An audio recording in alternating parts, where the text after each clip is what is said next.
The president came into the meeting and immediately started speaking. He had just a string of comments that Ukraine is a terrible place, they're all corrupt, they're terrible people, they tried to take me down.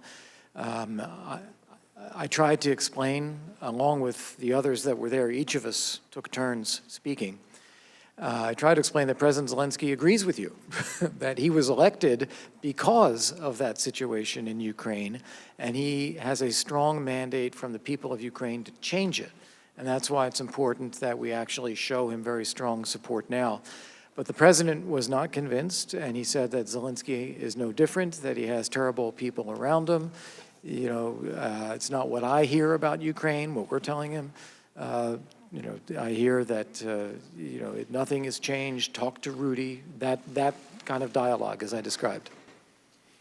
And when the president said that the Ukrainians tried to take him down, did you have any idea what he was referring to? I did. I believe that he was referring to the rumors of efforts to interfere in the 2016 election by providing damaging information about the president or about Paul Manafort to the Hillary Clinton campaign. That was one of the rumors that had been out there and that had gotten some support from the Ukrainian prosecutor general.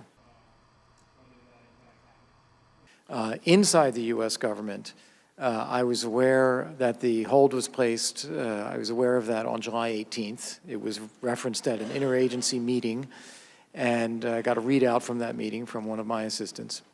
I then immediately spoke with several people in the administration to object. I thought that this was a bad decision or a bad hold, maybe not a decision, but you know, a process, and I wanted to make sure that all the arguments were marshaled to get it lifted. I know that we had a conversation, Bill Taylor and I believe Gordon Sondland and I, around the 28th of June, that later connected to, I believe, a conversation with President Zelensky, although I may not have been part of the latter. That being said, I was convinced after that conversation we had gotten nowhere. We had our White House briefing of President Trump on May 23rd. He signed a letter inviting President Zelensky to the White House on May 29th, and for several weeks, we were just temporizing with the Ukrainians, saying, well, we're working on it, it's a scheduling issue, you know, we'll get there, don't worry. And I told Bill and Gordon that I was going to see President Zelensky in Toronto, and I feel an obligation to tell him the truth, that we have a problem here, we're not getting a date scheduled, here's what I think the problem is. It's the negative information flow from Mayor Giuliani.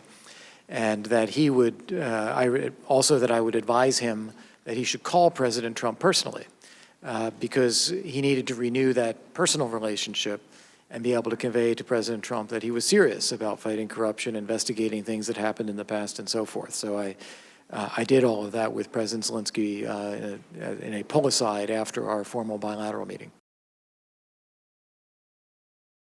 I thought that this would be the best opportunity. It was the first high-level meeting that we were having in Washington with a senior U.S. official, Ambassador Bolton, after President Zelensky's inauguration. I thought it would be a great opportunity for the Ukrainians to make their case.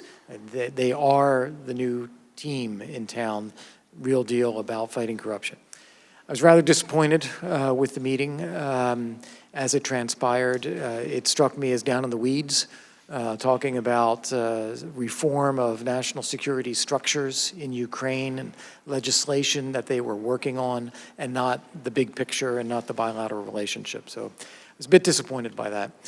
At the end of the meeting, I do recall having seen some of the other testimony. I believe Ambassador Sondland did raise the point of investigations in a generic way.